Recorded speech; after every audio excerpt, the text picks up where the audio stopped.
대선 주자를 선출하는 여야의 대진표가 확정됐습니다. 국민의힘에선 8명이, 민주당에선 3명이 경선 각축전을 벌이게 됐는데요. 국민의힘 상황부터 살펴보도록 하겠습니다. 김문수, 나경원, 안철수, 양양자 전 의원도 지금 8명 중에 1명으로 포함이 됐고요. 원래는 이제 11명이 신청을 했는데 서류심사에서 3명이 이제 탈락이 됐고, 그리고 유정복 인천시장, 이철우 경북지사, 한동훈 전 대표, 홍준표 전 대구시장. 4월 22일에 1차 경선에서 4명이 이제 추려지고요. 5월 3일까지 최종 후보 선출이 되게 됩니다. 후보 등록부터 시작해서 최종 후보 선출까지 이종훈 평론가님 초스피드 경선입니다. 그렇죠. 뭐 어쩔 수 없이 지금 이제 초스피드로 갈 수밖에 없는 이제 그런 그 상황입니다. 더군다나 이제 국민의힘 같은 경우에는 뭐 탄핵 기각에 올인하느라고 사실은 조기 대선 준비를 거의 못했죠. 이제 그러다 보니까 이제 뭐 준비가 좀 덜 된 상태에서 일단 뭐 발차, 개문 발차를 지금 하는 식으로 지금 하고 있는 건데, 그런데 그런 것 치고는 후보자들이 의외로 지금 이제 많이 지금 나와 있습니다. 이번 기회에 포스트 윤석열 시대에 이름이라도 좀 걸어놓겠다. 뭐 그런 후보들까지 포함하다 보니까 조금 많이 늘어난 게 아닌가 이렇게 생각을 합니다.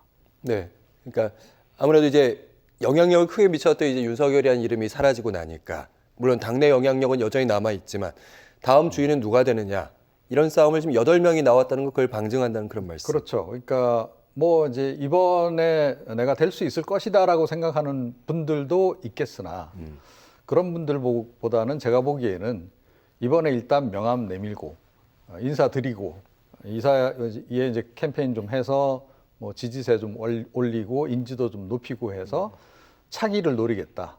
그런 분들이 조금 더 숫자가 많지 않나 그렇게 생각을 합니다. 1차 예선 이제 누가 통과할 것인지, 대체로는 이제 김문수, 홍준표, 나경원, 거기에다가 이제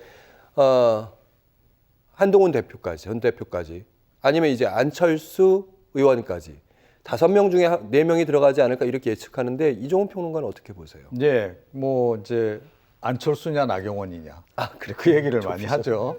예, 그렇죠. 그런데 예.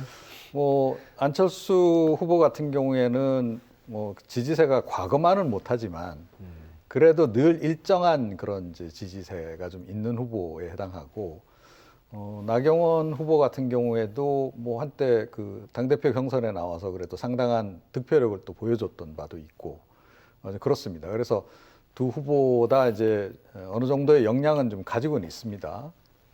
그런데 이제 과연 상위권 안에 이제 들어갈 수 있느냐, 이게 이제 관건인데, 환경적으로는 나경원 후보가 조금 더 유리하지 않나 싶어요. 그 환경이라고 하는 건 뭐냐 하면, 조금 전에도 이제 언급을 하셨지만 윤석열 전 대통령의 영향력이 여전히 좀 남아 있고, 당 지도부가 윤핵관 지도부고 또 친윤계 의원들 숫자가 많고, 그러니까 이제 이 사람들 입장에서는 그래도 하여튼 그 친윤 범주에 들어있는 사람, 그러니까 범친윤이라 하더라도 그런 사람들이 일단은 뭐 그 사위 안에 많이 들어가야 되지 않겠습니까? 그래야 나중에 합종 연행을 하더라도 뭐 이제 자기네들이 마음에 안 드는 사람을 떨어뜨리기도 좀 용이하고, 그래서 좀 그런 식으로 좀 밀어서 넣을 가능성이 없잖아 있다. 그렇게 생각을 합니다. 거기까지 본다면 지금 흔히 말하면 친윤 관련된 후보들 여러 명이 나와 있는데, 방금 이종훈 평론가 말씀 들으면 이제 김문수 후보가 가장 앞서 있는데, 이 표들도 조금 전략적으로 아무래도 당원들, 여론조사니까요, 국민의힘 지지층 내에서도 이 표를 좀 분산시킬 수도 있겠다, 여기까지 가시는 것 같은데, 최진봉 교수님, 네. 4명 중에 어떻게 4명을 선택하실지. 저도 비슷해요. 나경원 의원 얘기하셨습니다. 그러니까 저도 나경원 의원이 될 가능성이 높다고 봅니다. 왜냐하면 아무래도 이제 현재 그 합리적 보수라고 하는 분들은 이번에는 국민의힘을 지지하기 좀 어려운 부분이 있을 거예요. 분명히. 왜냐하면 국민의힘이 윤석열 전 대통령 탄핵 과정에서 끝까지 보호하려고 하고, 지금도 사실은 선을 긋지 못하고 탄핵을 건너지 못하고 있잖아요. 한 몸으로 움직이고 있어요. 지금도 윤석열 전 대통령과. 그런 상황에서는 합리적 보수나 이런 중도적 성향의 보수를 지지하는 분들 같은 경우에는 아무래도 이제 뭐 지금에 나와 있는 후보들을 지지하기 좀 어렵다는 거죠.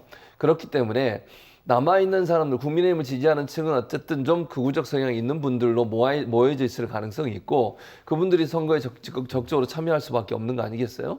그리고 지금 역선택 방지를 한다 하더라도 처음에 물어볼 때 국민의힘 지지하느냐 안 하느냐 이건 물어보고 투표하는 거잖아요. 근데 이 중도층에 있는 분들은 이제 최근에는 이런 것들을 밝히지 않으려고 하거나 아니면 안 밝히거나 아니면 아예 투표 참여하지 않는 분도 많을 거예요. 그렇게 됐을 경우에 100%뭐 국민 경선이라고 해서 그렇게 하지만 1차에서 아무래도 적극적으로 국민을 지지하는 분들이 들어올 가능성이 있고 그렇다고 하면 좀 색이 옅은 그러니까 안철수 지금 후보 같은 경우에는 탄핵에 찬성하는 표를 던진 분이에요. 그런 점에서 약간 어려움이 있을 수 있다. 즉 1차 투표에서 기본적으로 윤석열 대통령을 지지한 전 대통령을 지지하는 사람들 이런 사람들이 많이 들어와서 적극적으로 선거에 참여할 가능성이 있어서 그래서 저는 나경원 전 대표가 4명 중에 1명으로 들어갈 가능성이 높지 않나 이렇게 전망을 합니다. 알겠습니다. 나경원 의원까지 포함된다는 말씀